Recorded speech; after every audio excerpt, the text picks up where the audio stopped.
ഇറാനിൽ അതിശക്തമായ ആക്രമണം തുടർന്ന അമേരിക്ക ഹോർമുസിലൂടെ കടന്നുപോകുന്ന കപ്പലുകൾക്ക് നേരെ ആക്രമണം നടത്താനുള്ള ഇറാന്റെ ശേഷി പൂർണ്ണമായും തകർക്കുകയാണ് ലക്ഷ്യമെന്ന് US സെൻട്രൽ കമാൻഡ് അറിയിച്ചു. ഇന്ന് പുലർച്ചെ 2:30-യോടെയാണ് ആക്രമണം ആരംഭിച്ചത്. ഉത്തരവാദിത്തത്തോടെ പെരുമാറാനുള്ള മുന്നറിയിപ്പാണ് ആക്രമണങ്ങളിലൂടെ ഇറാന് നൽകുന്നതെന്നും സെൻട്രൽ കമാൻഡ് വ്യക്തമാക്കി. വിവരങ്ങൾ നൽകാനായി ഐസൺ ജോസ് ചേരുന്നുണ്ട്. ഐസൺ, ഇത് സംബന്ധിച്ച വിശദാംശങ്ങൾ എന്തൊക്കെയാണ്? അഞ്ജന, നിലവിൽ നമുക്ക് ലഭ്യമാകുന്ന വിവരങ്ങൾ അനുസരിച്ച് ഇന്ന് പുലർച്ചെയാണ് അതിശക്തമായ ആക്രമണം നടത്തിയത്. US സെൻട്രൽ കമാൻഡ് തന്നെ ഇക്കാര്യം സ്ഥിരീകരിക്കുകയും ചെയ്യുന്നുണ്ട്.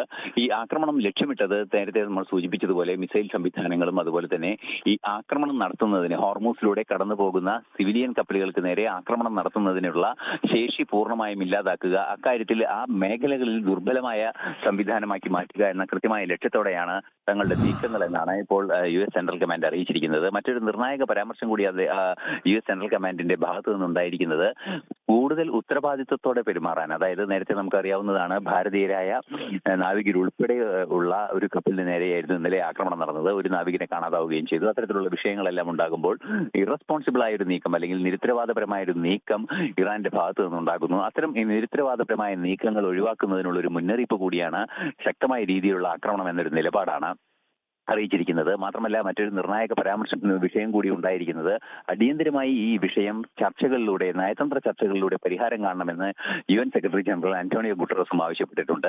അതിസങ്കീർണമായി പോകുന്ന ഈ പ്രശ്നങ്ങൾ ഉയർന്നു വരുന്നതോടെ ആ മേഖലയിലൂടെയുള്ള എണ്ണക്കടത്ത് വലിയ രീതിയിലുള്ള പ്രതിസന്ധികൾ സൃഷ്ടിക്കുന്ന നേരിടുന്ന ഒരു സാഹചര്യമുണ്ട്. ഇത്തരത്തിലുള്ള പ്രതിസന്ധികൾ നേരിടുന്ന ഒരു പശ്ചാത്തലത്തിൽ എണ്ണവില 3% ഉയർന്ന സാഹചര്യം ഈ 3 ദിവസത്തിനുള്ളിൽ ഉണ്ടാവുകയും ചെയ്തിട്ടുണ്ട്.